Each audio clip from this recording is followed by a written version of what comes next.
जवाकुसुमशङ्काशङ्कस्वपेयं महद्युतिं धन्तारिं सर्वपापघ्नं प्रणतोऽस्मि दिवाकरं दिव्यशङ्खतुषाराभं क्षीरदर्णवसम्भवं नमामि शशिनं भक्तशम्भुर्मुकुटभूषणम् धरणीगर्भसम्भूतं विद्युत्पुञ्जसमप्रभं कुमारं शक्तिहस्तं च लोहितङ्गं नमाम्यहम् प्रियङ्गो कलिकाश्यामं रूपेण प्रतिमं बुधं सौम्यं सर्वगुणोपेतं नमामि शशिनं सुतं देवतानां ऋषीणां च गुरुं कनकसन्निभं वन्दे भूतं त्रिलोकेशं तं नमामि बृहस्पतिं हिमकुन्दमिनलाभं दत्तानां परमं गुरुं सर्वशास्त्रप्रवक्तानां भर्गं प्रणमाम्यहम् नीलाञ्जन च प्रखं रविसूतो महाग्रहं छायाया गर्भसम्भूतं वन्दे भक्तशनिश्चरम्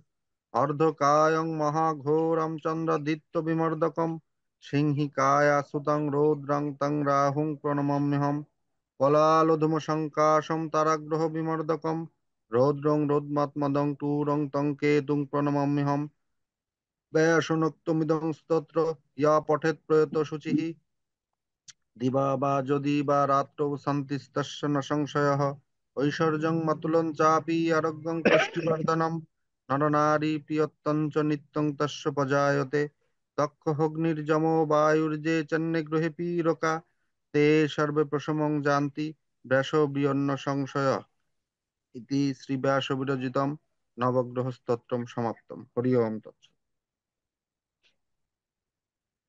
অনেক সুন্দর হয়েছে স্যার। হ্যাঁ, সে খুব সুন্দর নবগ্রহ স্তোত্র পাঠ করলেন।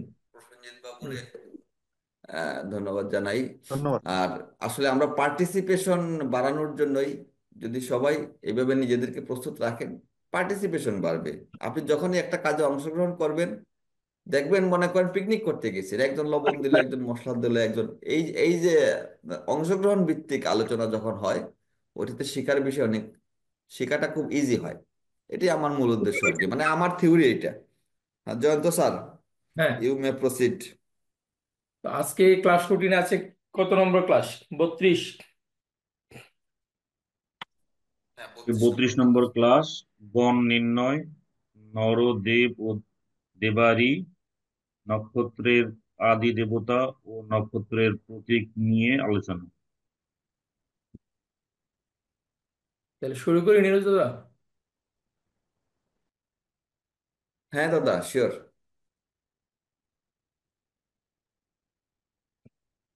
গণ হচ্ছে আপনার, আমরা গণের একটা ইয়ে পাচ্ছি আমরা, যেমন আমাদের যে গজরাজ গণেশ, ঠিক আছে, সর্বাগ্রে যিনি পূজ্য, সেই গণেশ হচ্ছে গণপতি, তিনি গণেদের অধিপতি। তো এটা হচ্ছে শিবলৌকিক। তো দেবলোকে গণ আছে, আবার রাক্ষস লোকে গণ আছে, আবার নরলোকেও গণ আছে। গণ হচ্ছে আসলে প্রকৃতপক্ষে মানুষের যে গুণ, সেই গুণের অবস্থা। কারণ মানুষের মধ্যে দেবতা আছে, মানুষের মধ্যে রাক্ষস আছে, বা কিছু মানুষ মানুষ এরকম ব্যাপারটা না। দেখতে তো সবাই মানুষ, কিন্তু তাদের যে গুণ, গুণের মধ্যে যে পার্থক্য, সেটাই হচ্ছে গণ। এখানে নরগণ, দেবগণ এবং দেবারিগণ, যেটা রাক্ষসগণ আমরা বলি দেবারিগণকে, তো এই তিনটে গুণ হচ্ছে সত্য রজ তম, এই তিনের প্রতীক। দেবগণ হচ্ছে সত্যগুণ, নরগণ হচ্ছে রজগুণ, আর দেবারিগণ হচ্ছে তমগুণের আহ বহিঃপ্রকাশের। এখন এই যে গণ, একজন ব্যক্তির গণ কিভাবে নিরূপণ হবে, সেটা হচ্ছে নক্ষত্রের উপর ভিত্তি করে হবে। 27টি নক্ষত্র আমরা জানি আছে। তো 27টি নক্ষত্রের মধ্যে 9টি নক্ষত্র হচ্ছে দেবগণ, 9টি হচ্ছে দেবারিগণ, আর 9টি হচ্ছে নরগণ। আপনারা একটু খাতা কলম নিয়ে নিন আর নোট করে নিন।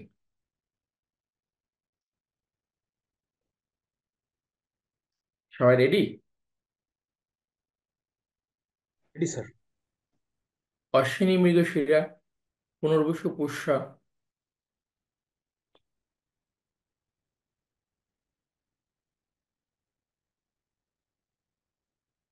অস- পুনর্বসু স্যার।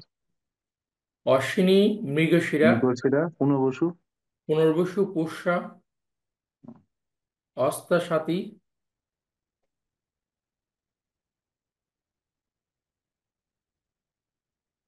অশ্বিনী, মৃগশিরা, পুনর্বসু, পুষ্যা, অস্তা, স্বাতী, শ্রবণা, রেবতী।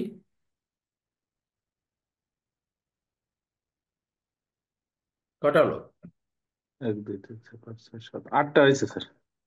অশ্বিনী, মৃগশিরা, পুনর্বসু, পুষ্যা, হস্তা, সাথী, শ্রাবণা, রেবতী। অশ্বিনী, মৃগশিরা, পুনর্বসু, পুষ্যা, নয়টা তো হয়ে যাওয়ার কথা। অশ্বিনী, মৃগশিরা, পুনর্বসু, পুষ্যা, অস্তা, স্বাতী। সাথী, শ্রাবণা, রেবতী স্যার। 4 আছে স্যার, 8টা হয়েছে স্যার। আরেকটা কোনটা? নিরোজদা, আরেকটা কোনটা? অশ্বিনী, মৃগশিরা, পুনর্বসু, অস্তা, স্বাতী। অনুরাধা, অনুরাধা। হ্যাঁ, অনুরোধা। অনুরোধ।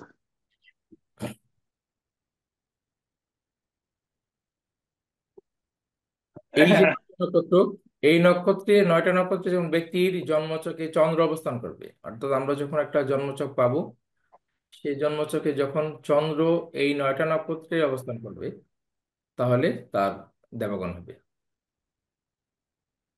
অশ্বিনী, মৃগশিরা, পুনর্বসু, পুষ্যা, অস্তা, স্বাতী, অনুরাধা, শ্রবণা, রেবতী। এই 9টা হচ্ছে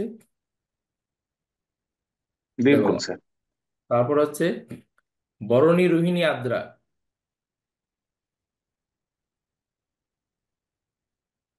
স্যার আবার একটু বলেন। বরণী, রোহিণী, আদ্রা।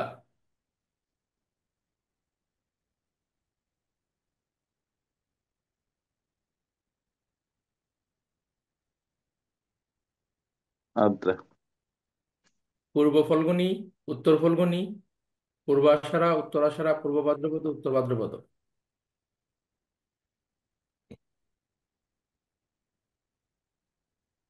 এই 9টি হচ্ছে নরগণ।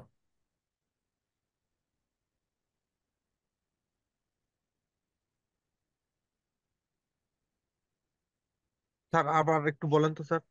বরণী, রোহিণী, আদ্রা, পূর্ব ফল্গুনী, উত্তর ফল্গুনী, পূর্ব আষাঢ়া, উত্তর আষাঢ়া, পূর্ব ভাদ্রপদ, উত্তর ভাদ্রপদ। এই 9টি নক্ষত্র হচ্ছে নরগণ।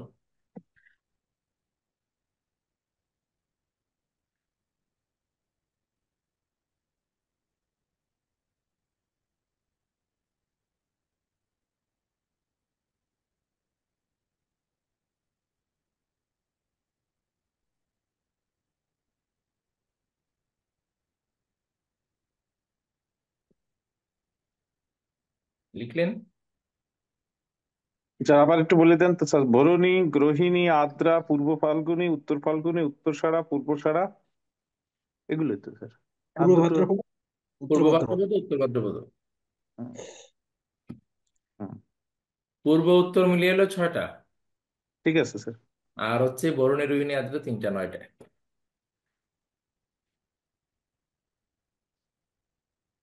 তারপর হচ্ছে কৃত্তিকা, অশ্লেষা, মঘা, চিত্রা, বিশাখা, জ্যেষ্ঠা, মূলা, ধনিষ্ঠা, শতবিশা। এই 9টা হচ্ছে দেবারিগণ।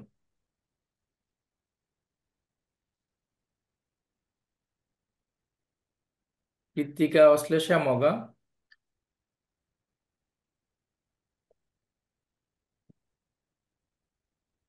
এরকম সিরিয়াল ভাবে লিখবেন, 3টা করে লিখবেন, তাহলে আপনার এই টুটের আগায় থাকতে মগা। সুবিধা হবে আর কি। কৃত্তিকা, অশ্লেষা, মঘা স্যার, তারপরে। বিশাখা, জ্যেষ্ঠা, হুম, মূলা, ধনিষ্ঠা, শতবিশা। এই 9টা হচ্ছে দেবারিগণ।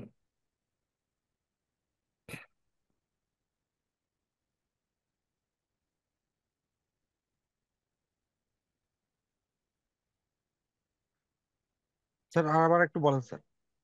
কৃত্তিকা, অশ্লেষা, মঘা, চিত্রা, বিশাখা, বিশাখা, জ্যেষ্ঠা। কৃত্তিকা, অশ্লেষা, মঘা। মঘা, বিশাখা। কৃত্তিকা, অশ্লেষা, মঘা, চিত্রা, বিশাখা, জ্যেষ্ঠা। চিত্রা, বিশাখা, জ্যেষ্ঠা। মূলা, ধনিষ্ঠা, শতবিশা। এই 9টি নক্ষত্র দেবারিগণ।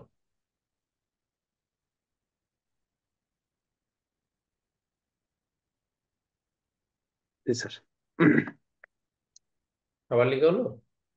হ্যাঁ, তো প্রথমে বলেছি এই গণ থেকে আমরা বিচার করব ব্যক্তির গুণ। ঠিক আছে, এখন আমরা যখন একটা হরোস্কোপ পাবো, একটা কথা মনে রাখবেন, আমি কিন্তু মানে আমি যে ক্লাসগুলো নিচ্ছি এগুলো কিন্তু মানে জ্যোতিষের যে প্রত্যেকটা সাবজেক্টের যে ব্যাখ্যা, এগুলো কিন্তু একটা কিয়দ অংশ আমি দিচ্ছি। কারণ কিভাবে আপনারা চেম্বারটায় প্র্যাকটিস করবেন আমি কিন্তু সেটা বেশি গুরুত্ব দিচ্ছি আর কি। ঠিক আছে, কারণ হচ্ছে মানে স্যারের একটা ইচ্ছে হচ্ছে আপনারা যেন ডিপ্লোমা করেই চেম্বার প্র্যাকটিস করতে পারেন। তার যে আয় ইনকাম সেটা দিয়ে যেন উচ্চতর যদি মানে শিখতে পারেন, এই একটা স্যারের ইচ্ছা আছে। তো আমি চেম্বার যেন অতি সহজে প্র্যাকটিস করতে পারেন সেই বিষয়গুলো আমি খুব দ্রুত তুলে ধরার চেষ্টা করছি আর কি। আর কোনো বিষয় যদি আপনাদের বুঝতে অসুবিধা হয় প্রশ্ন করবেন, সেটা পরে করবেন, একদম ক্লাসের শেষে করবেন বা ওই সাবজেক্টিভ ম্যাটারের শেষে করবেন। আর প্রত্যেকেই ক্লাস রিলেটেড প্রশ্ন করবেন। ঠিক আছে, পূর্বে হয়েছে এরকম প্রশ্ন করতে পারেন, কিন্তু ওই অ্যাডভান্স ক্লাসে প্রশ্ন করবেন না। অ্যাডভান্স ক্লাসে প্রশ্ন করলে দেখা যায় একটু মনোসংযোগে ঘাটতি হয়ে যায়, তখন যে জিনিসটা আমরা আসলে বলতে চাই সেই জিনিসটা বলা হয়ে ওঠে না। ঠিক আছে, তো যেটা বলছিলাম গণ নিয়ে আলোচনা, যেমন দেবগণ, প্রথমে যদি বলি দেবগণ, দেবগণের মধ্যে দেব শব্দ আছে। তো দেবগণ মানে কিন্তু যার দেবগণ তিনি একেবারে দেবতুল্য মানুষ হবেন, ব্যাপারটা এরকম না। তবে আমরা পৌরাণিক যে গল্প সেখানে আমরা কি দেখেছি যে দেবতাদের সৃষ্টি হয়েছে বা দেবতাদেরকে দায়িত্ব প্রদান করা হয়েছে যে মানুষের সুখ দুঃখের সঙ্গে জড়িত যে বিষয়াদি, এগুলার অধীশ্বর তাদেরকে করা দেওয়া হয়েছে।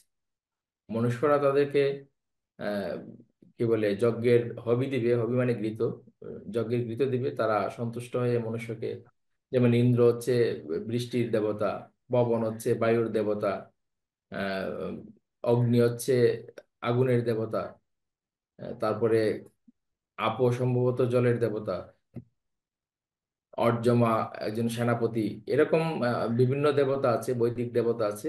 তারা আপনার মনুষ্যের আগে তো যাগযজ্ঞ করা হতো, সেই যাগযজ্ঞের কর্মকাণ্ড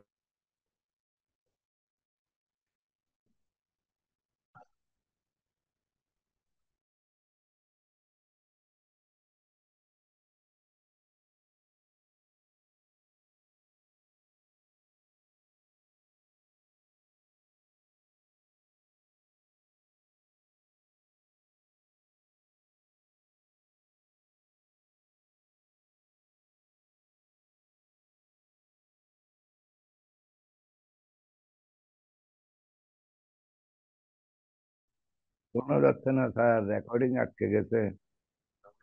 নেটওয়ার্কের প্রবলেম হইতে পারে।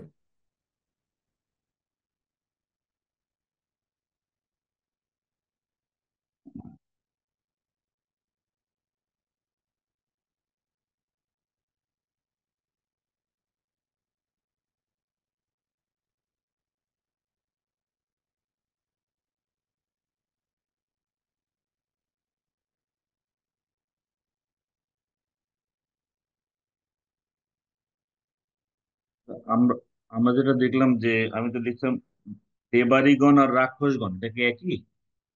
হ্যাঁ, একই। রাক্ষসগণ আর দেবালিগণ একই। মানে রাক্ষসটা শুনতে খারাপ শোনায় তো এই জন্য দেবারি বলে আর কি।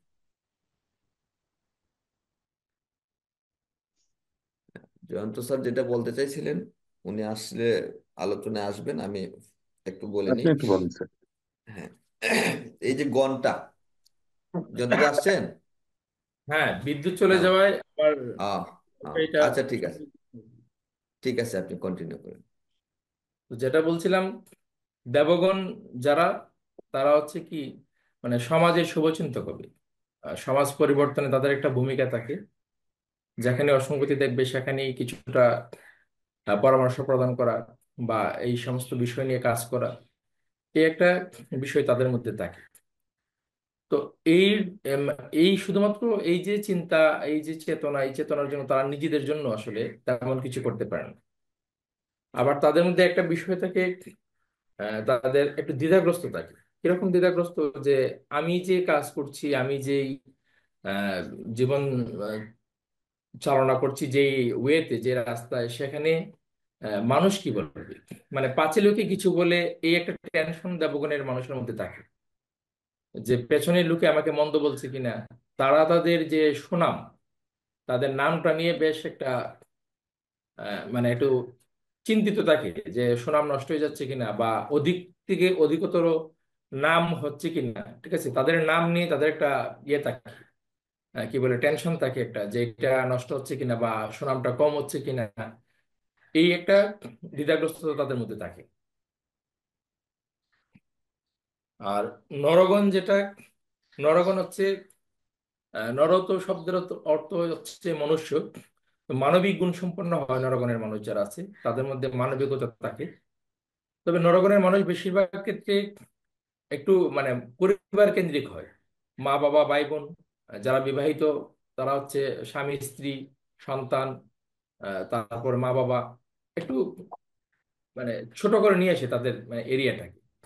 তারা পরিবারকে খুব বেশি সাপোর্ট দেয়, পরিবারের জন্য সময় দেওয়া বা নিজের নিজেকে বঞ্চিত রেখে পরিবারকে সবকিছু দিয়ে দেওয়া, এরকম ব্যাপারগুলা নরগণের ব্যক্তির সাথে ঘটে, বা তারা এরকম মানসিকতা পোষণ করে। দেখা গেল নরগণের একজন ব্যক্তি, ধরেন মার্কেটে গেল কোনো কিছু কিনতে, তো তিনি সবার জন্যই সবকিছু কিনতেছেন, আহ, কিন্তু শেষ পর্যন্ত দেখা গেল মার্কেট বন্ধ হয়ে গেছে, কিন্তু ওনার নিজের কেনাকাটাটা আর হলো না। ঠিক আছে, এরকমটা নরগণের ব্যক্তিদের সাথে হয়ে থাকবে। আপনারা যখন প্র্যাকটিস করবেন তখন দেখবেন নরগণের ব্যক্তিকে জিজ্ঞেস করি যে উনি এরকম ভাবে বঞ্চিত হচ্ছেন, মানে টাকা ওনার পকেটে আছে, কিন্তু ওই যে সবারটা আগে কিনে তারপরে, বা সবারটা আগে সংগ্রহ করে তারপর আমি নিজেরটা করব, ওই মানসিকতার জন্য তারা নিজেরা অনেক ক্ষেত্রে বঞ্চিত হয়ে থাকে। আর দেবারিগণ তো আমরা জানলাম যেটা হচ্ছে রাক্ষসগণ। রাক্ষস মানে তো আসরিক গুণ সম্পন্ন। তো আমরা আমাদের পৌরাণিক গল্পে কিন্তু দেখেছি যে আসরিক গুণ সম্পন্ন বলতে অসুর যারা আছে, তারা কিন্তু অত্যন্ত সংঘর্ষময় একটা জীবন আহ, অতিবাহিত করে। প্রচুর সংঘর্ষ, প্রচুর স্ট্রাগল, সংগ্রামের মধ্য দিয়ে তারপর তারা রাজ্য লাভ করে, দেবতাদের উপর জয় লাভ করে। এবং তারা কিন্তু এই আসরিক গুণ সম্পন্ন যেই দাবারিগণের জাতক, তারা, আমরা মনুষ্যের মধ্যে আমরা যে যাদেরকে দেখবো যে তারা, যারা দেবারিগণের মানে করেছি, তাদের জীবনে এরকম সংঘর্ষময় হয়। তাদের জীবনে বেশ স্ট্রাগল করতে হবে জীবনে প্রতিষ্ঠার জন্য। যথেষ্ট সংঘর্ষ, স্ট্রাগলের মধ্য দিয়ে তারা একটা পর্যায়ে জীবনে প্রতিষ্ঠিত হয়। তবে প্রতিষ্ঠা তারা পায় কারণ হচ্ছে কি, তার ডিটারমেন্ট থাকে। তো আমরা আমাদের পৌরাণিক গল্পে দেখেছি যে মহিষাসুর বলেন, হিরণ্যকশিপু, হিরণ্যাক্ষ, বারো অন্যান্য যারা অসুর আছে, তারা কিন্তু কঠোর থেকে কঠোরতম সাধনা করে তারা আহ, অমরত্ব তারা পায়নি, কিন্তু অমরত্বের কাছাকাছি বর নিয়ে এসেছে। এবং তাদেরকে এই তাদের এই যে বরের, তারা কুপ্রভাব শুরু করেছে এই জগৎ সংসারে, এটা থেকে জগৎকে মুক্তি দেওয়ার জন্য শ্রী বিষ্ণুকে বারবার অবতারের রূপ রূপ ধরতে হয়েছে। তো এই যে আহ, একটা অবস্থা, তারা কিন্তু অনেক কিছু অর্জন করে ফেলতে পারে তাদের কঠোর চেষ্টা সংগ্রামের মধ্যে, অর্থাৎ তারা লক্ষ্যে স্থির থাকে। প্রতিযোগিতামূলক যে কোনো বিষয়ে আমরা যখন এখন মানবের বিচার করব, তখন আমরা একটা দেখব, যারা দেবারিগণ তারা প্রতিযোগিতামূলক যে বিষয় থাকে, সেই বিষয়ে তারা অত্যন্ত ডিটারমেন্ট থাকে, এবং তারা শেষ পর্যন্ত পিছপা হয় না, এবং সেটা, তার যে লক্ষ্য, সে লক্ষ্য অর্জন করার আগ পর্যন্ত তারা সংগ্রাম করতেই থাকে। ধরেন কোনো একটা দাবারিগণের ছেলে যদি কোনো রকম ভাবে তার লক্ষ্যটাকে সেট করে দেওয়া যায় যে তোমাকে ক্লাসে ফার্স্ট হয়ে যেতে হবে, তখন দেখা যাবে যে এই শ্রেণীতে হয়তো, যে শ্রেণীতে থাকাকালীন তাকে এই কথাটা বলা হয়েছে, সেই শ্রেণীতে সে ফার্স্ট বই হতে না পারলো, তাহলে পরবর্তী 2-3 শ্রেণীতে ধারাবাহিকভাবে এগুতে এগুতে একটা সময় সে ফার্স্ট বই হয়ে গেল। ঠিক আছে, তো এইরকম লক্ষ্য স্থির করে তারা এগিয়ে যেতে পারে। আর এই দেবারিগণের মানুষও উজাড় করে সবাইকে সব দেয়, কিন্তু তারা হচ্ছে একটু নিজের স্বার্থটাকে বেশি প্রাধান্য দেয়। অর্থাৎ আমার পেট ভরে গেলে আমি সবাইকে দিয়ে দেবো, মানে আর অতিরিক্ত যা আছে হুম। তার প্রতি আমার মোহ নেই। তো দেবারিগণের মানুষ হচ্ছে তারা নিজেদের স্বার্থটা যখন শতভাগ আদায় হয়ে যাবে তখন বাকি যা আছে সব উজাড় করে দিয়ে দিবে। মানে এখানে তাদের কোনো দ্বিধা থাকবে না, কোনটা থাকবে না। তো এই হচ্ছে আমাদের যে তিনটি গণ, সেই গণের প্রতীক। তো আমরা যখন কোনো হরোস্কোপ দেখবো, সেই হরোস্কোপে যদি চন্দ্র অনুরাধা নক্ষত্র থাকে তাইলে তার দেবগণ। তো এই দেবগণের ব্যক্তির মধ্যে এই এই যে গুণ, দেবগুণের যে একটা বহিঃপ্রকাশ সেটা থাকবে। তো আমরা সেটা দেখে তার বিচার বিবেচনা করব। তো গণের পার্টটা এখানেই শেষ করছি। আপনারা আহ, কাছে কি মনে হচ্ছে আর কোনো প্রশ্ন আছে গণ গণ নিয়ে? এই যে নরগণ স্যার, এই নরগণের মানুষকে পরিবার কেন্দ্রিক কি না স্যার, সামাজিকতা কিংবা অন্য দিকেও যায় এরা নরগণ না, স্যার? পরিবার নরগণ হচ্ছে ফ্যামিলি ওরিয়েন্টেড। আর হ্যাঁ, দেবগণের যারা, তারা সমাজকে নিয়ে বেশি চিন্তা করে। হ্যাঁ। ঠিক আছে? যারা দেবগণ তারা সমাজকে নিয়ে বেশি চিন্তা করে, আর যারা নরগণ তারা পরিবারকে নিয়ে বেশি চিন্তা করে।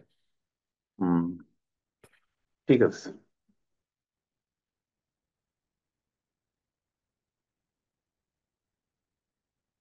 তো সর্বোপরি কথা হচ্ছে আর যারা দেবগণ তারা সবকিছু নিয়েই চিন্তা করে, সমাজ রাষ্ট্র কিংবা নিজের সর্বোচ্চ বিকিয়ে হ্যাঁ, দেয়, মানে নিজের স্বার্থকে। হ্যাঁ, যা, সর্বোচ্চ হ্যাঁ, বিকিয়ে দেয়। তারপর এরকম বাস্তব দেখা যায় যে তার জন্য কিছু নেই কিন্তু মানুষের আহ সে উপকার করতেছে কিংবা সমাজের জন্য সবকিছু করছে, হ্যাঁ, হ্যাঁ, কিন্তু নিজের নিজের হ্যাঁ, হ্যাঁ। ভাবতেছে না এরকম। ঠিক আছে।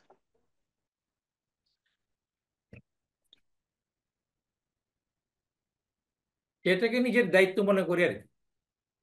তার জি। ইন্টেনশনটা হয় যে মানুষের পরিবর্তন করা, সমাজে পরিবর্তন করা, এটা আমার দায়িত্ব। আর যখন কেউ দায়িত্ব মনে করে তখন তো মানে তাকে আপনি কোনোভাবেই থামাতে পারেন না। তার মানে হচ্ছে যে নরগণের ব্যক্তি পেশায় ডাক্তার, বা নেতা, শিক্ষক, এই ধরনের কিছু। নরগণের ব্যক্তি সব পেশায় যেতে পারে, কারণ তার মধ্যে তো মানবিক গুণ আছে। ঠিক আছে? হুম, হুম, তো উনি হচ্ছে কি সর্বপ্রথম ওনার পরিবারটাকে প্রাধান্য দিন। ঠিক আছে? ধরেন নরগণের ব্যক্তি একজন ডাক্তার আছে। ঠিক আছে? তো ডাক্তার তো কাজ হচ্ছে সবার পরে হচ্ছে পরিবার, আর সবার আগে হচ্ছে তার পেশেন্ট। ঠিক আছে? আর নরগণ আশ্রিত যে ব্যক্তি, সেই ব্যক্তি দেখা গেল ওনার পরিবারের যদি সমস্যা থাকে, উনি পরিবারের পাশে থাকবে। ঠিক আছে? উনি ওই চেম্বারে প্র্যাকটিসের জন্য বা অধিকতর অর্থ উপার্জনের জন্য উনি চেম্বারে গিয়ে বসে থাকবে না পরিবারকে ফেলে দিয়ে। ঠিক আছে? কিন্তু স্যার, দেবগণের যিনি ব্যক্তি, তিনি কিন্তু চিন্তা ভাবনা করবেন যে আমি পরিবারকে যদি বিকল্প কোনো পথ থাকে সেটা দিয়ে সে মানে রুগীর সেবা করাটাকে সে প্রাধান্য মনে করবে। সেক্ষেত্রে রুগী তাকে ভিজিট কতটুকু দিল কতটুকু দিল না, আমরা কিন্তু এরকম অনেক ডাক্তার হুম, দেখতে হুম। পাই যাদেরকে ভিজিট 1,000 টাকা, কিন্তু অনেকেই আছে একটু টাকাটা একটু মুট করে দিচ্ছে, যে বুঝতে পারছে উনি যে টাকাটা কম, কিন্তু কিছু বলছে না এবং বলছে রেখে দাও রেখে দাও। আবার বহু লোক আছে যে 1 টাকা কম দিলেও উনি নেবে না স্যার। বলবে যে এই টাকা দিয়ে আজকাল কি হয়, 800 টাকা দিয়ে 1,000 টাকা দিয়ে তো একটা মাথার ছাতি কিনা যায় না, পায়ের জুতা কিনা যায় না। এরকম লোকও আছে, আছে না? আমি অনেক ডাক্তারকে বলতে শুনেছি যে এরকম বলছে, বা শুধু ডাক্তার না, প্রত্যেক পেশাই।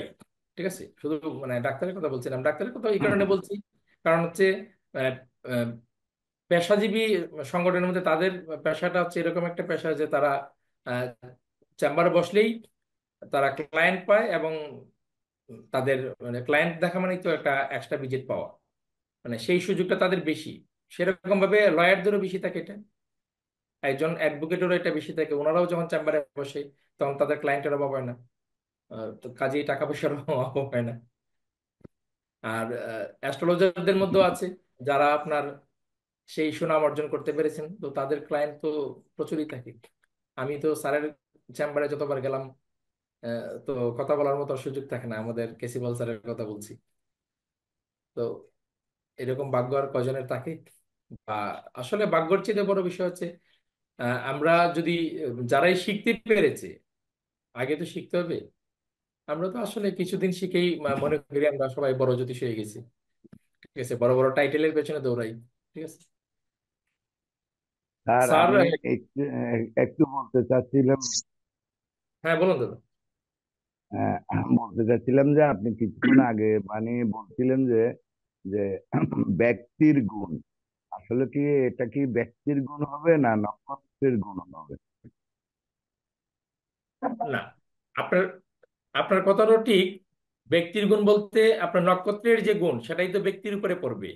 আমরা তো বিচার করবো ব্যক্তির, তাই না? হ্যাঁ, নাক্ষত্রিক, এটা হচ্ছে নক্ষত্র অনুসারে গণ হচ্ছে হ্যাঁ, নক্ষত্রের অনুমাপে, মানে দেবগণ, নরগণ এবং রাক্ষসগণ, তিনটা গুণ। সত্য রজতম, তিনটা গুণ আমরা পাচ্ছি, তিনটা গুণ পাচ্ছি নক্ষত্রের অনুপাতে। এই অশ্বিনী মৃগশিরা পুনর্বসু পুষ্যা এই নক্ষত্রের যে গুণ সেটা হচ্ছে দেবগুণ। দেবতুল্য গুণ এই নক্ষত্রের মধ্যে আছে। কারণ এই গুণটা একজন, আমরা যখন জাতকের বিচার করব, জাতক বিচার করব, তখন এই গুণটা ওই জাতকের মধ্যে সন্নিহিত আছে। ঠিক ঠিক আছে আছে। স্যার, কিন্তু কথা হচ্ছে যে ওখানে এক এক নক্ষত্র তো এক এক ধরনের আপনার মানে ইয়ে হয়, কালচারাল হয়। এটাই যখন যাবেন তখন আরেকটু ইয়ে না, হয়ে আপনি, যাচ্ছে না? না, এক এক নক্ষত্রের এক এক গুণ আছে, কিন্তু আপনি তো স্পেসিফিক নক্ষত্রের যে দেবগুণ, হ্যাঁ, দেবগণ, এই গণ ভিত্তিক বিচার করতেছেন। যখন আপনি গণ বিচার করবেন, তখন গণের যে ব্যাখ্যা আছে, ঠিক আছে, সেই ব্যাখ্যা মোতাবেক বিচার করবেন। ঠিক আছে, বুঝতে পারছি? ঠিক আছে স্যার। নক্ষত্রের তো আরো অনেক গুণ আছে। নক্ষত্র আপনার যেমন ধরেন অশ্বিনী নক্ষত্রে কারো রবি বসে আছে, সেই রবি হচ্ছে পঞ্চমপতি। কারণ অশ্বিনী নক্ষত্রের একটা গুণ হচ্ছে, অশ্বিনী নক্ষত্রের হচ্ছে আহ, আমরা যে পরিচয়, নক্ষত্রের পরিচয়, সেখানে দেখা যাচ্ছে তার হচ্ছে ইয়ে দুটি ঘোড়া। ঠিক আছে, তার যে প্রতীক সেটি হচ্ছে দুটি ঘোড়া, তিনটি মুখ বিশিষ্ট দুটি ঘোড়া। অশ্বিনী নক্ষত্রের জোড়া ঘোড়া, অশ্বিনী কুমার হচ্ছে তার দেবতা, দুইজন যমজ। তো যার রবি আছে, তো তার দুই দিক থেকে সুনাম আসবে। এটা হচ্ছে নক্ষত্রের গুণের সঙ্গে। এবার রবি যদি পঞ্চমপতি হয় তাহলে সুনাম আসবে, নবমপতি হলে সুনাম আসবে। আবার যদি অষ্টমপতি হয়, ষষ্ঠপতি হয়, ষষ্ঠপতি হলে তার একাধিক পথে ঋণ আসবে, একাধিক পথে শত্রু আসবে, এবং সেটা ঘোড়ার মতো দ্রুত গতিতে আসবে। অষ্টমপতি হলে বদনাম হবে, ষষ্ঠপতি হলে বদনাম হবে, একাধিক পথ থেকে বদনাম আসবে, কারণ ষষ্ঠম হচ্ছে রিপুদোষ। তো এটা হচ্ছে নক্ষত্রিক যে বিভিন্ন গুণ, সেটা কিন্তু আমরা যখন স্পেসিফিক বিচার করব কোনো বিষয় নিয়ে, তখন হচ্ছে আমরা যখন গণ বিচার করবো, তখন দেবগণ, নরগণ, রাক্ষসগণ, এই তিনটা গণের ভিত্তিতেই বিচার করবো আর কি। একটা সঙ্গে একটা গুলিয়ে ফেলবো না। ঠিক আছে। এবার হচ্ছে নক্ষত্রের অধিদেবতা। মানে প্রত্যেকটা নক্ষত্রের আহ অধিদেবতা, অধিদেবতা ক্লাসটা আমার মনে হয় আমি প্রথম দিকে দিয়ে দিচ্ছি। মানে আমরা যে 9টা গ্রহ আছে, এইটাই হচ্ছে অধিদেবতা। তো আমি যেটা দেবো আজকে নক্ষত্রের দেবতা। ঠিক আছে, নক্ষত্রের দেবতা যেমন অশ্বিনী নক্ষত্রের দেবতা হচ্ছে অশ্বিনী কুমার দ্বয়। লিখে ফেলুন।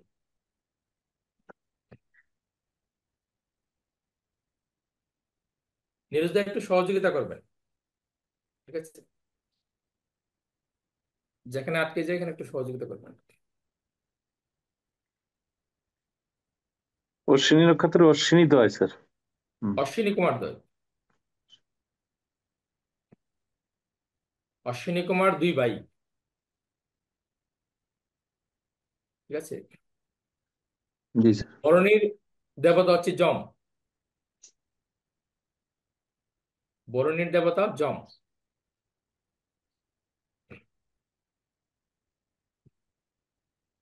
কৃত্তিকার দেবতা হচ্ছে অগ্নি, কৃত্তিকার দেবতা অগ্নি।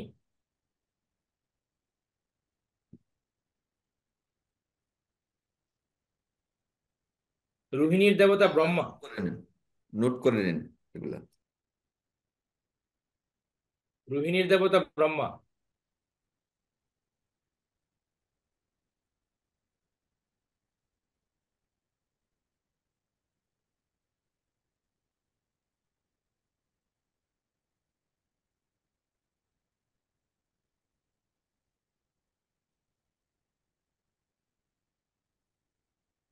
চারজন ভিডিও বন্ধ করে আছেন।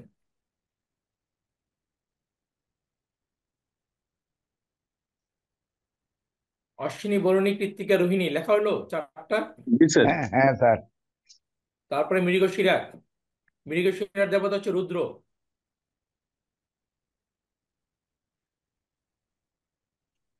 না, মৃগশিরার দেবতা হচ্ছে আহ সোম। অশ্বিনী, বরুণী, কৃত্তিকা, রোহিণীর হচ্ছে ব্রহ্মা, মৃগশিরার হচ্ছে সোম। চন্দ্র মনে হয়, চন্দ্র। মৃগশিরার সোম। চন্দ্র, আর আদ্রা হচ্ছে রুদ্র। হ্যাঁ। মৃগশিরা চন্দ্র, আদ্রা রুদ্র।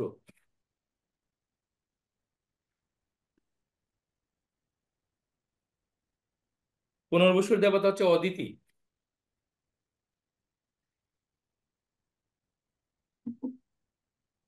মৃগশিরার পরে কি বলছিলেন স্যার?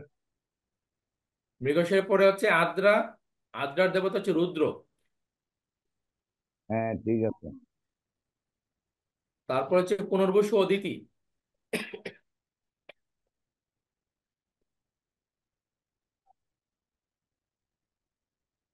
অদিতি।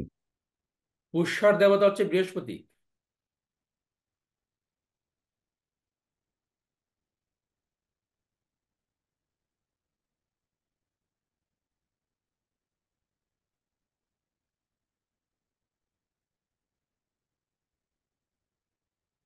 হ্যাঁ লেখা হয়েছে।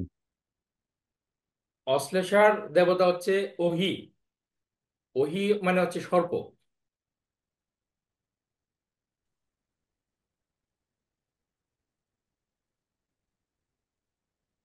অশ্লেষার দেবতা হচ্ছে অহি। অহি মানে হচ্ছে সর্প। আপনারা সর্পও লিখে রাখতে পারেন, আবার অহিও লিখে রাখতে পারেন।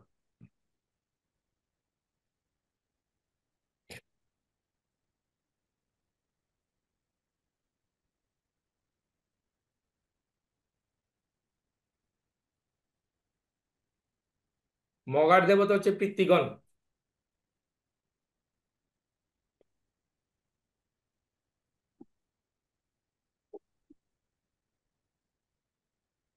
মগার দেবতা পৃথ্বীগণ। পূর্ব ফল্গুনী হচ্ছে বগ। উত্তর ফল্গুনী হচ্ছে অর্যমা। পূর্ব ফাল্গুনি কি বললেন স্যার? বগ।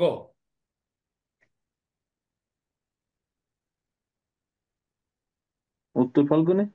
স্যার এটা এটা অর্যমা। বুঝলাম না স্যার, কি বললেন স্যার, বগ কি? ভগ লিখুন, তারপরে বুঝাবো। ভ, গ, ভ। হ্যাঁ, ভগ। আর উত্তর ফাল্গুনি? অর্যমা।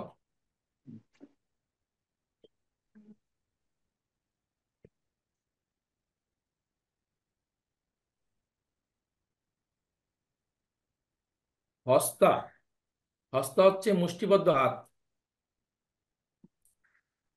না, হস্তা দেবতা হচ্ছে সূর্য। হ্যাঁ, হস্তা দেবতা হচ্ছে সবিতা বা সূর্য।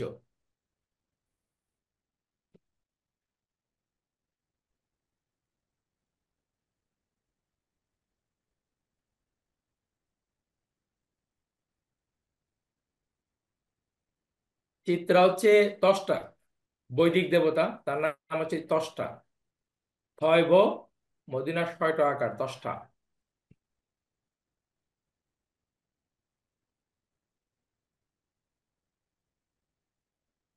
স্বাতীর দেবতা হচ্ছে পবন।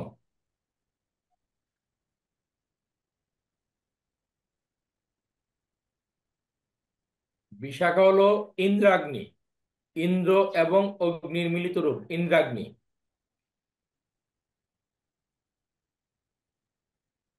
অনুরাধার দেবতা হচ্ছে মিত্র।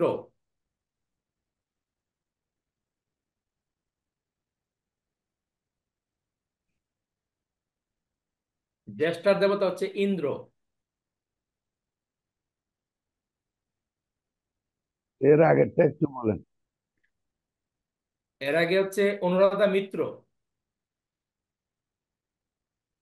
মিত্র। হ্যাঁ, মিত্র।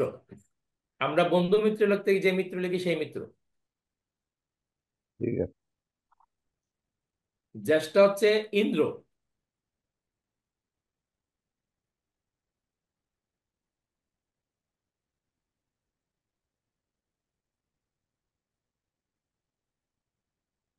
মোলা হচ্ছে নৈরীতি। আবার বলেন স্যার। মোলা হচ্ছে, হ্যাঁ, মূলা কি মোলা নৈরীতি। বলতেছে? নৈঋত্যে। নৈরীতি এক এক এক জি স্যার। রাক্ষসের নাম। নৈরীতি হচ্ছে এক রাক্ষসের নাম। স্যার ভালো শুনতে পারি নাই স্যার, এটা একটু বলেন একটু আবার একটু ওই মোলা ধীরে হচ্ছে নৈরীতি। হ্যাঁ। নৈঋত্যে। নৈরি, নৈরীতি। ঠিক আছে স্যার।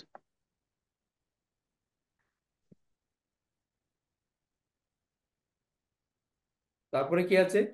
পূর্বাষাঢ়া। পূর্বাষাঢ়া হচ্ছে আপো। আপো হচ্ছে জলদেবতা আর কি, জলের দেবতা আপো।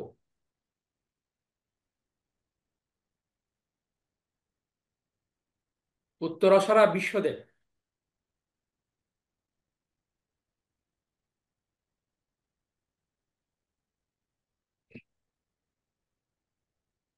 শ্রবণা হচ্ছে বিষ্ণু।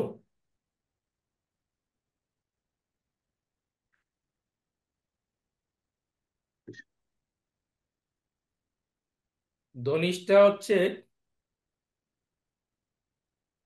নিরস্তার ধনিষ্ঠার দেবতা কি জানো? পশু পশু পশু পৃথিবী। হ্যাঁ, অষ্টবসু, বসুগণ। ঠিক আছে, বসুগণ লিখে রাখো। ধনিষ্ঠা দেবতা হচ্ছে বসুগণ।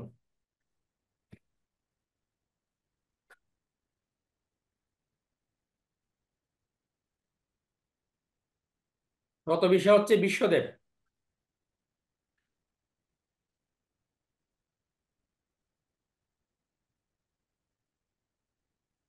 বিশ্ব তো উত্তরাষাঢ়া বিশ্বদেব বলছিল না, শতবিশ্ব বরুণ হবে নাকি? হ্যাঁ, শতবিশা বরুণ, বরুণ, রাইট। আর বরুণ লেখা শতবিশা আছে বরুণ। এখানে। শতবিশার পরে হচ্ছে পূর্ব ভাদ্রপদ। পূর্ব ভাদ্রপদ অহিব্রত মনে হয়, তাই না? না, ওই বোধ হচ্ছে উত্তর ভাদ্র। অজ পূর্ববঙ্গ এক অজপাদ। অজপাত। অজৈকপাত। অজপাত বা অজৈকপাত। না, শতবিশার পরে শতবিশাটা তো বরুণ হবে। হ্যাঁ, শতবিশা হ্যাঁ, বরুণ। বরুণ। বরুণ। শতবিশা বরুণ। হ্যাঁ, অজয় পঁচিশ। পূর্ব ভাদ্রপদ আবার একটু স্যার বলেন। পূর্ব ভাদ্রপদ হচ্ছে অজপাত বা অজৈকপাত। কোন জায়গায় অজপাত লেখা আছে, কোন জায়গায় অজৈকপাত লেখা আছে। ঠিক আছে।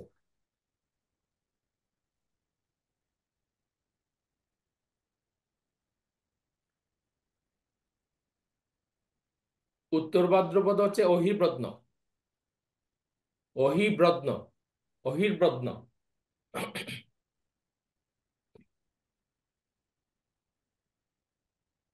অহির। অহির্ব্রত্ন। ব্রত্ন।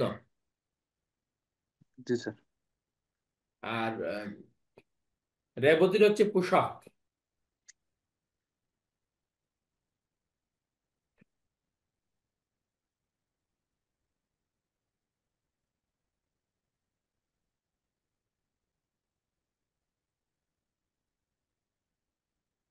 লিখলেন?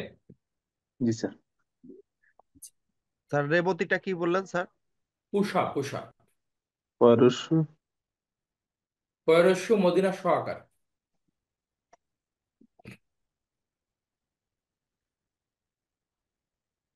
এটা পুষা হবে না স্যার, পুষ্যা হবে। না, পুষ্যা না, পুষা। পুষা, ঠিক আছে। পুষা।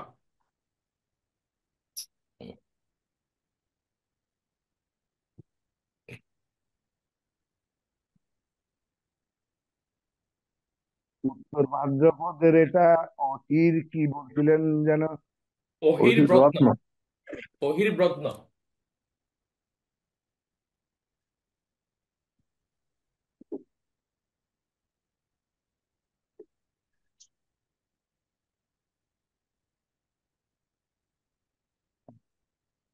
বুঝা যায়? হ্যাঁ,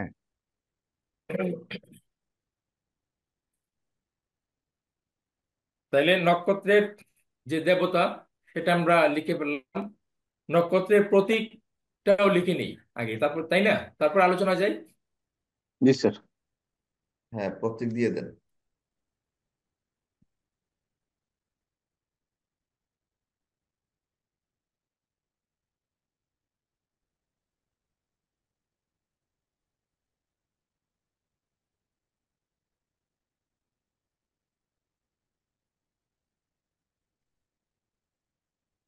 অশ্বিনী কুমার দই বলছিলেন যে স্যার ওখানে আপনার ওরা দুইজন না স্যার? হ্যাঁ হ্যাঁ, অশ্বিনী কুমার দুই ভ্রাতা। তো দুই ভাষার নামটা বলছিলেন স্যার? না, নাম বলি নাই। আচ্ছা। নামটা বলে দেন। হ্যাঁ, নামটা একটু বলেন না স্যার? নামটা এই মুহূর্তে আমার জানা নাই। তবে নামটা অশ্বিনী কুমার দুই বলি তো ডাকা হয়, না তবে না, নাম আলাদা নাম ওর আছে তাদের। অশ্বিনী কুমার দই বলে, মানে ওনাদের হুম। নামই অশ্বিনী, এবং দুই ভাইয়ের আ- নামই আ- অশ্বিনী। আলাদা নামও আছে তাদের, হুম। আলাদা নামও আছে। আচ্ছা, অশ্বিনী আচ্ছা কুমার দে ঠিক লিখে আছে। রাখলে চলবে, আলাদা নামটা আপনারা ঠিক জেনে নিয়েন, জ্ঞানকে সমৃদ্ধ করার জন্য জেনে নিন। ঠিক আছে স্যার। আর সবগুলো একাধারে বললে হতো আবার কি তাড়াতাড়ি। বুঝলাম না। সবগুলো একসঙ্গে একবার বললে হতো, একটু ভুল টুল থাকতে পারে। মানে আবার কারেকশন, রিপিট রিপিট করার জন্য রিকল করেন জয়ন্ত স্যার, হুম। ক্রস এটা চেক উনি করার জন্য বলতেছে আর কি। কিনা? মানে প্রথম এটা থেকে। আবার বলতে প্রশ্নটা বলতে কি করছেন? প্রশ্নটা কে করছেন? আমি স্যার, প্রশ্নটা কে করছেন? প্রশ্ন বলছি, কে প্রশ্নটা করছেন? কে আপনার করছেন? নাম বলেন। ধনঞ্জয়। তো আপনি ধনঞ্জয় রায়। আপনি বলুন, আপনি বলুন, সবাই কারেকশন করে দেবে। আপনি বলুন কি লিখছেন আপনি। হ্যাঁ ঠিক আছে। স্যার এই জন্য আপনি মিউট হয়ে গেছেন। আর আপনি বলুন না, আপনি কি লিখছেন। আপনি লেখার যদি ভুল হয় আমি কারেকশন করে দেবো, নিরজ স্যার আছে কারেকশন করে দেবো। একটা একটা করে বলুন আপনি কি লিখছেন।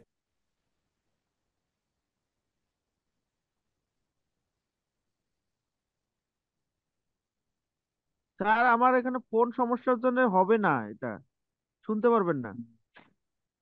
তাহলে তাহলে আমি বলি, আপনি তাইলে আপনি এখন যে যদি 27টা নক্ষত্র আবার বলতে যাই, এটা কি হয়? আহ, আপনি ভিডিও হ্যাঁ দেখে আমি লিখে নেবেন। আমি বলি। ভিডিও দেখে লিখে অস- নেবেন, 27টা নক্ষত্র আবার রিপিট করা এটা কি সম্ভব? হুম। ঠিক আছে স্যার। আচ্ছা, এবার নক্ষত্রের প্রতীক লিখুন।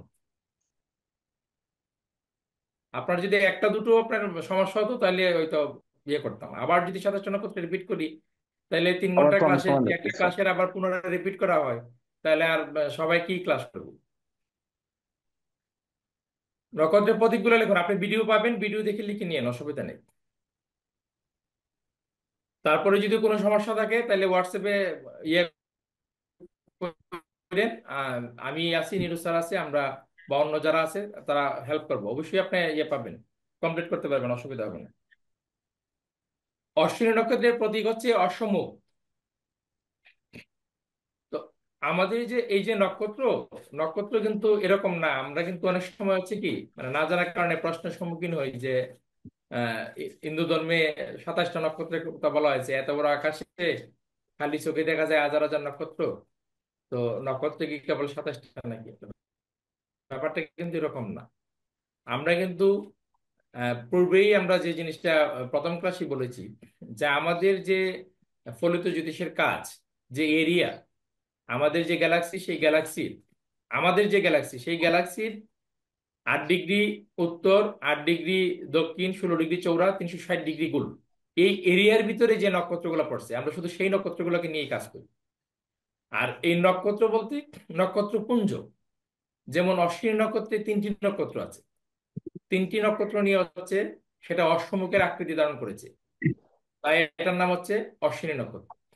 তো আমি সবগুলো নক্ষত্রে, টোটালি হচ্ছে নক্ষত্রপুঞ্জে মেবি 260-70টা নক্ষত্র আছে, ঠিক আছে। তো এই নক্ষত্রগুলোরও আবার ছোট ছোট উপনক্ষত্র আছে। তো আমি এত কিছু ডিটেলস বলবো না, তবে যেগুলো জানি, যেমন শতবিশা নক্ষত্র হচ্ছে 100টি নক্ষত্র নিয়ে একটা মন্ডল আকৃতি, ঠিক আছে। শতবিশা নক্ষত্রে 100টি নক্ষত্র। তো লিখুন, অশ্বিনী নক্ষত্রের প্রতীক হচ্ছে অশ্বমুখ। জি স্যার। বরণী নক্ষত্রের প্রতীক হচ্ছে মাতৃদ্বার।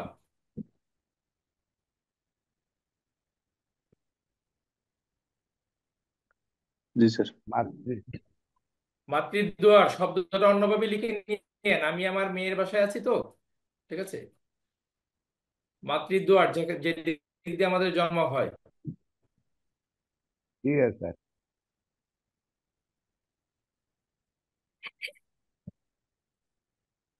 কৃত্তিকার প্রতীক হচ্ছে কাটারি। কৃত্তিকা কি নক্ষত্রের স্যার? প্রতীক হচ্ছে কাটারি, মানে একটা ছুরি বা তরবারি এরকম আকৃতি আর কি। আহ, বেশ কয়েকটা নক্ষত্র নিয়ে তার যে আকৃতিটা, আকৃতিটা একটা কাটারির মতো। জি স্যার। অশ্বিনী, বরুণী, কৃত্তিকা, রোহিণী। রোহিণীর নক্ষত্রের প্রতীক হচ্ছে একটি সুরম্য রথ।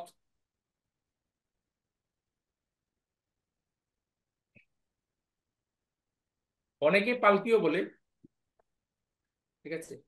একটি সুরম্য রথ হচ্ছে অশ্বিনী নক্ষত্রের প্রতীক।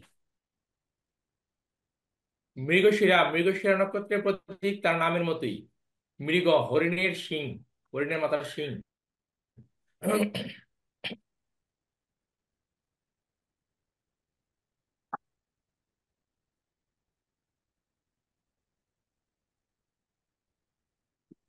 অশ্বিনী, বরুণী, কৃত্তিকা, রোহিণী, মৃগশিরা, আদ্রা। আদ্রা নক্ষত্রের প্রতীক হচ্ছে একটি শিশির বিন্দু বা এক ফোঁটা চোখের জল। ঠিক আছে, চোখের জলে লিখে রাখুন, এক ফোঁটা চোখের জল।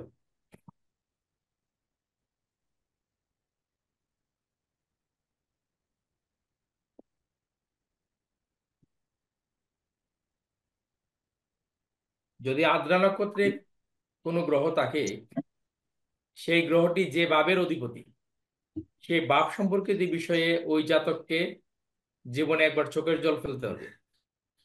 তিনি হীরা পেলে কাজ হাতে তুলে নিবেন। ধরেন কারো মানে দশমপতি আদ্রা নক্ষত্রে আছে, ঠিক আছে, যে কোনো গ্রহ হোক, দশমপতি আদ্রা নক্ষত্রে আছে। তো দেখা গেল উনি কোনো একটা ভালো চাকরির সুযোগ পেয়েছেন, সেটা তিনি অ্যাকসেপ্ট করেননি, অহংকার বশত বা যে কোনো কারণবশত তিনি অ্যাকসেপ্ট করেননি। পরবর্তীতে দেখা গেল উনি ওই যে চাকরিটাকে পায়ে টেলে এসেছেন আর একটা অন্য ভালো চাকরির জন্য, সেই ভালো চাকরিটা ওনার চলে গেল, বা সেই ভালো চাকরিটা খারাপ হয়ে গেল, আর যেটা ছেড়ে এসেছেন সেটার জন্য ওনাকে সারা জীবন চোখের জল ফেলতে হলো, যে কি ভুল করলাম ওইটা ছেড়ে দিলাম। তো আদ্রা নক্ষত্র হচ্ছে এই নক্ষত্রে যে গ্রহ থাকবে, সেই গ্রহে যে বাবের অধিপতি, সেই বাবের কারকতা অনুসারে তাকে ব্যক্তিকে চোখের জল ফেলতে হবে। সবগুলো না নক্ষত্রের প্রতীক নিয়ে আলোচনা করব, তো মাঝে মধ্যে একটু বললে আরাম পাবেন আর কি, যে কেন আসলে এই ক্লাসটা হ্যাঁ, হচ্ছে, না হ্যাঁ হলে স্যার, বোরিং ভালো হয়ে আছে। যাবে। এটা কি স্যার শিবের চোখের জল? হ্যাঁ, এটা বলা যায়। আদ্রার প্রতীক তো হচ্ছে দেবতা হচ্ছে রুদ্র, ঠিক আছে। হ্যাঁ, জি স্যার। যখন আপনার বৃষ্টি গণনা যে করা হয় দাদা, ওই আদ্রা হ্যাঁ, নক্ষত্রের কারকতা অনুসারে বৃষ্টি গণনাটা শুরু হয় আর কি, ঠিক হ্যাঁ, আছে। রুদ্র তাণ্ডবের পর সেই মানে তার ঝড় বৃষ্টির যেটা হয় আর কি। হ্যাঁ, ঠিক আছে স্যার।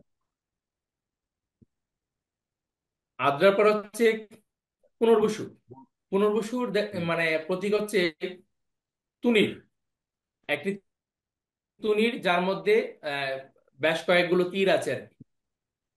আমরা তো রামায়ণ মহাভারতে দেখেছি যে রামের, রামচন্দ্রর পিঠে একটা তুনির বাঁধা থাকে, তীর রাখার পাত্র যেখানে কয়েকটা তীর আছে, সেই তুনির হচ্ছে পুনর্বসু নক্ষত্রের প্রতীক।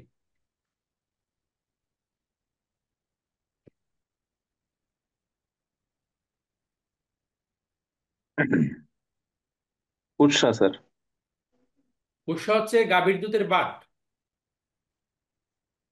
ঠিক আছে। পুষ্য নক্ষত্র হচ্ছে শুভ্রতার প্রতীক।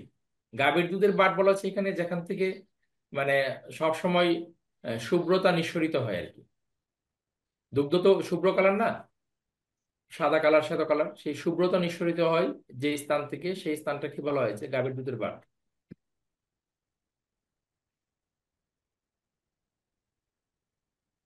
অশ্লেষা হচ্ছে সর্প, কুণ্ডলীকৃত সর্প। উৎসার দেবতাটা কি আরেকবার একটু যদি বলতেন, উৎসার দেবতা বৃহস্পতি উষার নাকি? দেবতা ছিল ওই তো বলছেন। বৃহস্পতি। বৃহস্পতি। বৃহস্পতি।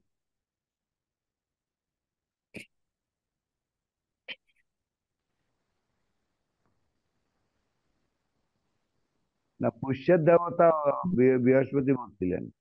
হ্যাঁ, বৃহস্পতি, পুষ্যার দেবতা হুম। বৃহস্পতি। তাহলে অশ্লেষার কথা বলছিলেন। অশ্লেষা হচ্ছে কুণ্ডলীকৃত সর্প।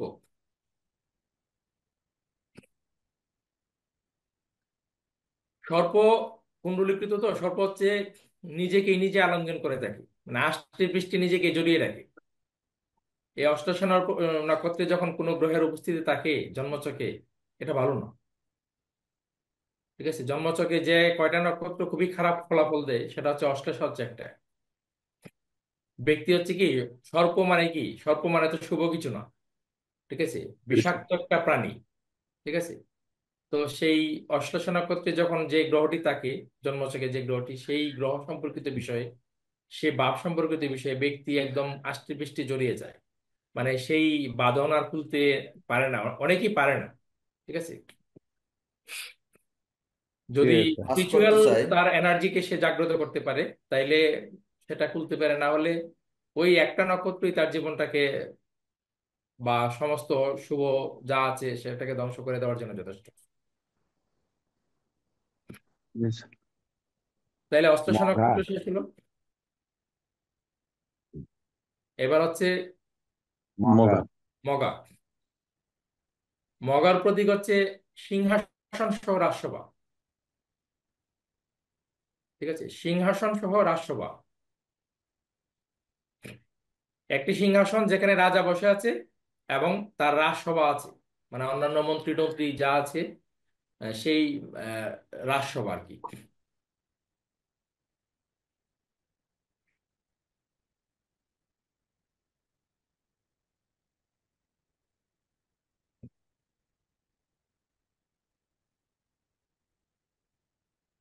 পূর্ব ফল্গুনী। পূর্ব ফল্গুনী প্রতীক হচ্ছে আপনার সুসজ্জিত বিছানা। ঠিক আছে, তো আমি একটা ভিন্ন জায়গা থেকে ভিন্ন রকম একটা ইয়ে পাইছি যে পুনর্বসু এই পূর্ব ফল্গুনী নক্ষত্রের প্রতীক হচ্ছে সজ্জা কাঠের মাথার দিক। আপনার এটা লিখে দেখুন, অবলিক দিয়ে লিখে দেখুন, সজ্জা কাঠের মাথার দিক।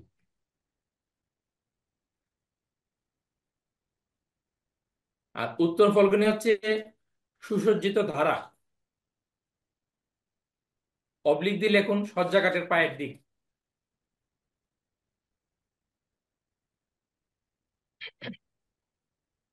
অবলিক স্যার আবার একটু বলেন, সুসজ্জিত ধারা বা অবলিক হচ্ছে সজ্জা পায়ের কাঠের পায়ের দিক। মানে খাটের তো দুটো দিক থাকে, একটা দিক যেখানে আমরা মাথা দিই, শিওর দিই, আর একটা দিক হ্যাঁ। হচ্ছে যেদিকে আমরা পা দিই, পা পা থাকে আর কি, আমরা শুইলে পরে যেদিকে পা থাকে। তো উত্তর ফাল্গুনি হচ্ছে আমাদের পায়ের দিক, আর পূর্ব ফাল্গুনি হচ্ছে মাথার দিক। ঠিক আছে।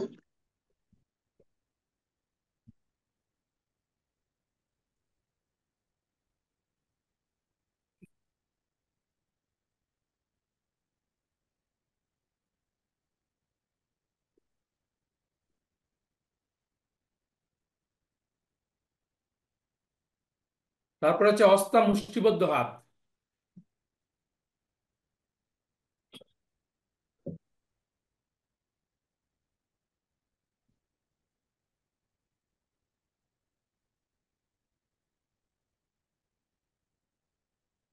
একবার যদি হাতের মুঠায় নিয়ে নিতে পারে, আর ছাড়াতে পারবেন না।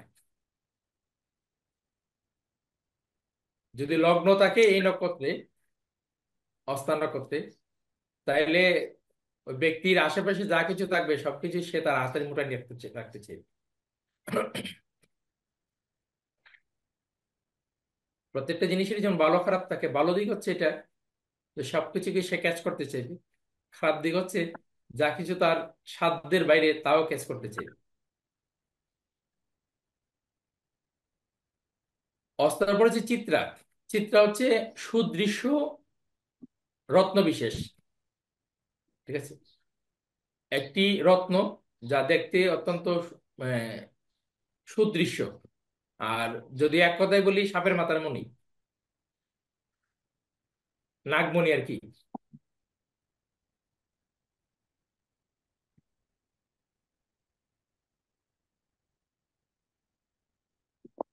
স্যার এটা একটু বলেন স্যার আবার। এটা বলি হচ্ছে, তৈলচিত্র দেখেছেন তো, তৈলচিত্র? হ্যাঁ স্যার। তো তৈলচিত্র হচ্ছে কি, মানে আমি অন্তত বুঝি না আর কি কিছু। চিত্রা নক্ষত্র তো চিত্রকর কিন্তু হয়, চিত্রা নক্ষত্রের জাতক। তো তৈলচিত্র নাকি কোটি কোটি টাকা মূল্য। তো তৈলচিত্র আমি যখন দেখি তৈলচিত্র মনে হয় যে হাতের মধ্যে রং নিয়ে চাপা চাপা বসিয়ে দিয়েছি। কিন্তু যিনি বুঝে এই তৈলচিত্রটা, তার কাছে এটার মূল্য হচ্ছে কোটি কোটি টাকা। তো এটা হচ্ছে এমনই একটা জিনিস, সাধারণের চোখে তেমন কিছু না, কিন্তু এটা হচ্ছে অমূল্য রত্ন। তো চিত্রা নক্ষত্রের প্রতীক হচ্ছে সেই নাগমণি, যে নাগমণি আসলে আদৌ আছে কি নাই সেটা নিয়ে আলোচনা আছে, কিন্তু নাগমণি আছে, সেরকম গল্প কাহিনী আছে। তো এটা হচ্ছে অমূল্য রত্ন বিশেষ। সবাই এই রত্নকে মানে দেখতে পায় না, কিন্তু যারা দেখতে পায় তারা অত্যন্ত মূল্যবান জিনিস পেয়ে থাকে। সাপের আধুনিক মাথায় মুখ যুগে লিখবেন, স্যার, তাহলেই সবচেয়ে ভালো হবে। আপনাদের পরবর্তীতে প্র্যাকটিস জীবনে এটা ভালো লাগবে। প্র্যাকটিস ভালো ব্যাখ্যা করতে পারবেন, সাপের মাথায় মনে লিখবেন।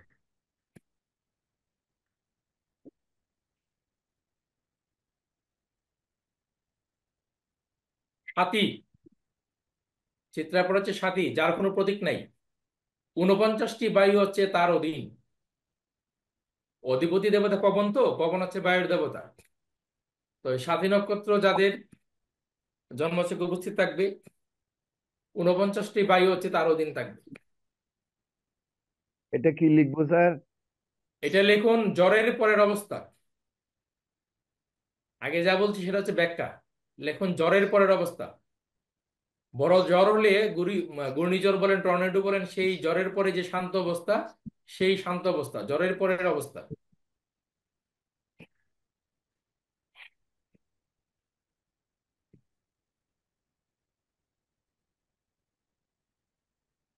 বিশাখা, বিশাখা মানে হচ্ছে শাখাবিহীন। ঠিক আছে? তো বিশাখার প্রতীক হচ্ছে কুমুরের চাকা। কুমুররা যখন আপনার আহ, একই চাকার উপরে রেখে আপনার শতাধিক আইটেম জিনিস তৈরি করতে পারে। তো এই বিশাখা নক্ষত্রের প্রতীক হচ্ছে কুমোরের চাকা। এটাই লিখে রাখুন, আপাতত ব্যাখ্যার সময়টা বলে দেব। অনুরাধার প্রতীক হচ্ছে সিংহদ্বার, সুসজ্জিত সিংহদ্বার।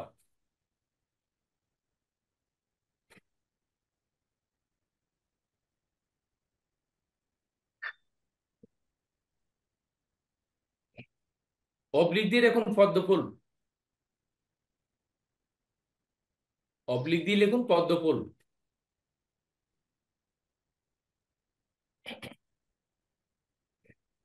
ঠিক আছে।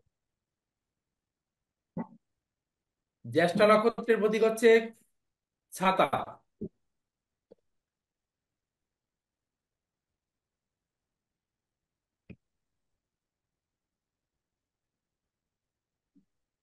মূলার প্রতীক হচ্ছে মূল বিশেষ, গাছের মূল বিশেষ।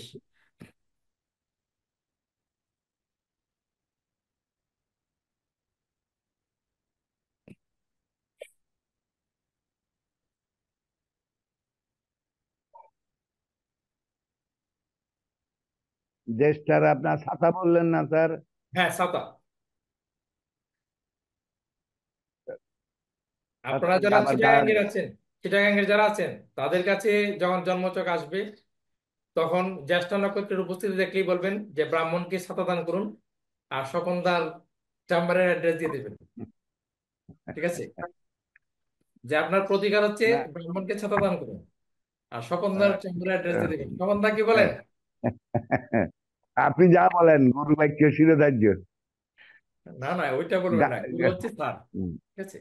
আপনি তো হ্যাঁ, আমাদের তো ভাগ্য ভালো স্বপনদা, পূর্বজন্ম হ্যাঁ, হয়তো কোনো পুণ্য করেছি, তাই আপনার মতো একজন ব্রাহ্মণকে আহ, শেখাতে মানে বলছি না, তাও মানে নোটগুলো দিতে পারছি, সেটা তো পরম ভাগ্য। হয়তো অবশ্যই, পূর্বজন্মে কোনো অবশ্যই, পুণ্য অবশ্যই। করেছিলাম, আপনি সিনিয়র হ্যাঁ, পার্সন, এটা এখন কম ভাগ্যের কথা না। এখনো এখনো করতেছেন, এবং আশা করি পড়েও যাবেন, এটা আর কি। আশীর্বাদ করবেন। অবশ্যই। গাছের এবার মূল হচ্ছে, না হ্যাঁ বলুন। গাছের মূল বলছিলেন যে কোনটা? মূলা মূলা মূলা। নক্ষত্রের প্রতীক হচ্ছে গাছের মূল বিশেষ। হ্যাঁ হ্যাঁ, ঠিক আছে। পূর্বাষাঢ়া হচ্ছে গজদন্ত। পূর্বাষাঢ়া গজদন্ত। গজ দন্ত স্যার। হ্যাঁ গজদন্ত, হাতির দাঁত, অত্যন্ত মূল্যবান জিনিস।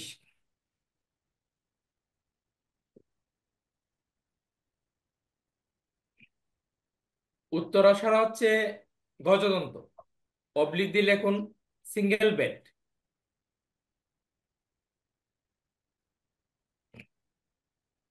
স্যার পূর্বাশারা তো স্যার গজদন্ত লিখলাম। উত্তরাষাঢ়া গজদন্ত লিখুন, লিখে অবলিক দিয়ে লিখুন সিঙ্গেল বেড। সিঙ্গেল। যে সমস্ত প্রতীক নিয়ে আপনার একটু দ্বিমত আছে, আমি দুটোটার মতই তুলে ধরছি। স্যার সিঙ্গেল কি বললেন জানো স্যার? Single single. বেড মানে সিঙ্গেল খাট আর কি, একটা খাট লিখুন, একজন একটা ঘুমাতে পারে বিছানা এরকম লিখুন। খাট। এই বেশ।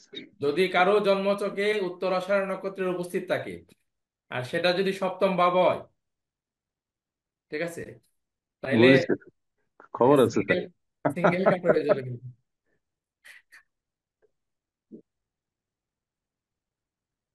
উত্তরাষাঢ়া, তারপর হচ্ছে আহ কি শ্রাবণ বলে, আছে। শ্রবণা। শ্রবণার শ্রাবণ। আহ, প্রতীক হচ্ছে কান, আমাদের কান, শ্রবণেন্দ্রিয় মানে কান।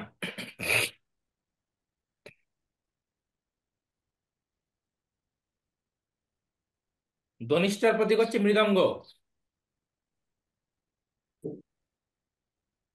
জীবনে ধনুষটা আনন্দ আবার বলেন। করবেই। জন্ম নক্ষত্রে 9টি গ্রহের যে কোনো একটি গ্রহ যদি ধনিষ্ঠায় থাকে, তাহলে ব্যক্তির জীবনে আনন্দ আসবেই। তার ধন সম্পদ কম থাকুক বেশি থাকুক, আপনি তার কাছ থেকে আনন্দ পাবেনই। সে নিজে আনন্দ রাখবে, অন্যকে আনন্দ রাখবে। স্যার এই মৃদঙ্গ মানে কি স্যার? মৃদঙ্গ মানে হ্যাঁ। তার মতো বলছিলেন না কীর্তনের যে খোল বাজায়? হ্যাঁ স্যার। খোল, হ্যাঁ জি স্যার।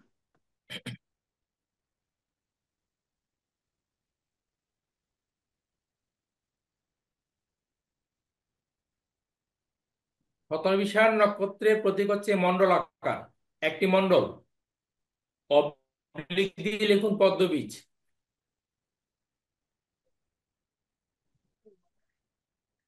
শতবিশা নক্ষত্রের প্রতীক একটি মণ্ডল, অবলিক দিয়ে লিখুন পদ্মবীজ।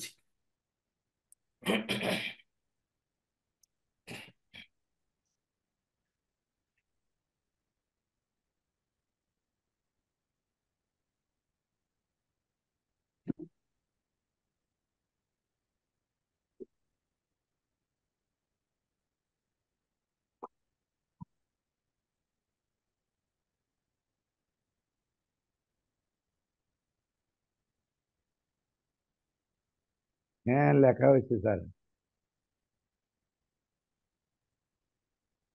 শতবিশার পর হচ্ছে পূর্ব ভাদ্রপদ। পূর্ব ভাদ্রপদ হচ্ছে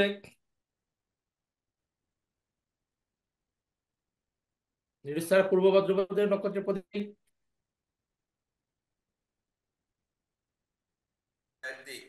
মাথার দিক। কি? আর সব খাট মৃত্যুসজ্জার মাথার হ্যাঁ, দিক। কি বলে, মৃত্যুর ঘাটের মাথার দিক।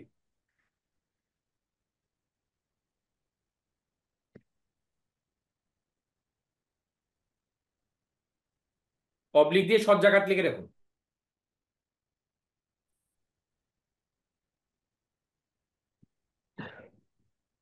স্যার ঠিক সজ্জা আছে। খাট। আর হুম। হ্যাঁ, মৃত্যু সজ্জা খাট আর কি।